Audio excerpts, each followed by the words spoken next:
Hello friends, நம்ம இன்னைக்கு பண்ண போகிறது வெஜிடபிள் போண்டா. அதுக்கு நான் 4 சைஸ் பெரிய வெங்காயம் கட் பண்ணி வச்சுருக்கேன். அப்புறம் 2 பெரிய கேரட்டு கட் பண்ணி வச்சுருக்கேன். இது 200 கிராம் பீன்ஸு, 7-8 பல்லு பூண்டு, 3 பொட்டேட்டோ வேக வச்சு வச்சுருக்கேன், கருவேப்பிலை, கொத்தமல்லி, பஜ்ஜி போண்டா மிக்ஸ், உப்பு. இப்போ ஃபஸ்ட்டு நம்ம ஆயில் ஊற்றிக்கிறோம். இந்த அளவுக்கு ஆயில் ஊற்றிக்கலாம். நல்லா எண்ணெய் சூடானதுக்கப்புறம் ஃபஸ்ட்டு வெங்காயம் போட்டு வதக்கிக்கலாம். எண்ணெய் நல்லா சூடாயிடுச்சு. இப்போ நம்ம நறுக்கி வச்சிருந்த 4 சைஸ் பெரிய வெங்காயத்தை போட்டு வதக்கிக்கலாம். இந்த வெங்காயம் வதங்கும் போது கொஞ்சம் உப்பு ஆட் பண்ணிப்போம். ஸோ வெங்காயம் கொஞ்சம் சீக்கிரமாக வதங்கும். வெங்காயம் இப்போ லேசாக நல்லா ப்ரௌன், ஒரு லைட் ப்ரௌன் வரும்போது நம்ம அந்த பூண்டு நறுக்கி வச்சிருந்த 8 பல்லு பூண்டு குட்டி குட்டியாக கட் பண்ணி வச்சிருந்தது ஆட் பண்ணுறோம். இதையும் சேர்த்து நல்லா வதக்கி விட்டுருவோம். இதோட கருவேப்பிலை. நான் க்ரீன் சில்லிஸ் ஆட் பண்ணலை, ஏன்னா பீன்ஸும் நம்ம போட போகிறோம், அதுவும் நல்லா கட் பண்ணி போடுறதுனால அந்த காரம் ஜாஸ்தி ஆகிடும்னு சொல்லிட்டு நான் க்ரீன் சில்லிஸ் ஆட் பண்ணலை. இப்போ வெங்காயம் ஓரளவுக்கு வதங்கிடுச்சு. இப்போ கட் பண்ணி வச்சுருந்த கேரட் அண்ட் பீன்ஸ் ரெண்டுத்தையுமே ஆட் பண்ணிக்கிறோம். ஃபஸ்ட்டு பார்த்தீங்கன்னா ஆயில் ஜாஸ்தியாக இருக்க மாதிரி இருக்கும். பட் வெஜிடபிள்ஸ் வதக்க நமக்கு கொஞ்சம் கரெக்டாகிடும். வெஜிடபிள்ஸ் நல்லா வதங்கினா தான் உங்களுக்கு நல்ல டேஸ்ட் கொடுக்கும். இதை ஒரு 2-3 மினிட்ஸ் நல்லா வதக்கி விட்டுடணும் கேரட் அண்ட் பீன்ஸை. இப்போ ஒரு 3 மினிட்ஸ் நல்லா வதக்கி விட்டாச்சு.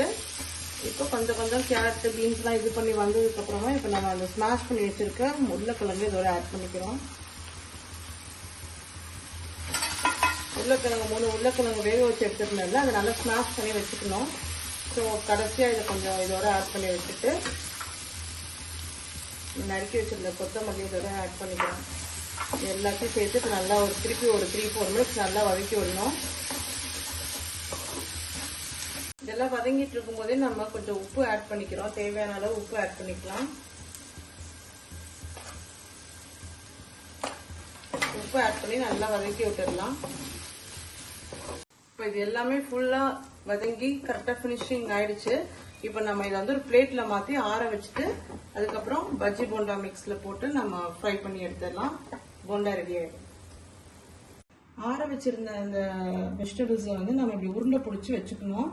வச்சுட்டு பஜ்ஜி மாவு இந்த பதத்துக்கு நீங்கள் கலந்து வச்சுக்கணும். ரொம்ப தண்ணியாக பண்ணக்கூடாது, கொஞ்சம் இந்த கன்சிஸ்டன்சி இருக்கணும். அப்போ தான் நம்ம நல்லா டிப் பண்ணி எடுக்கும்போது நல்லா ஒட்டும் அந்த மாவு. இப்போ கல் நல்லா சூடாயிடுச்சு. இதை நம்ம எடுத்து உள்ளே போடுவோம்.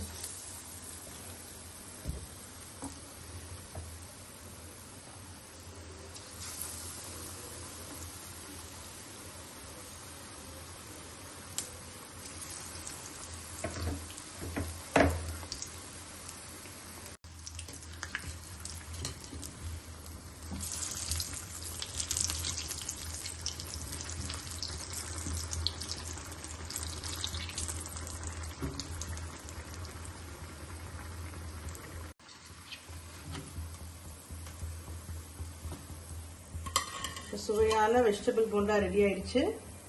நீங்கள் சூப்பரான வெஜிடபிள் போண்டா ரெடி ஆயிடுச்சு. இந்த மழைக்கு யாருக்கெல்லாம் பஜ்ஜி போண்டான்ற கிரேவிங்ஸ் இருக்கவங்கலாம் இதை ட்ரை பண்ணி பார்த்துட்டு எப்படி இருக்குன்னு சொல்லுங்கள்.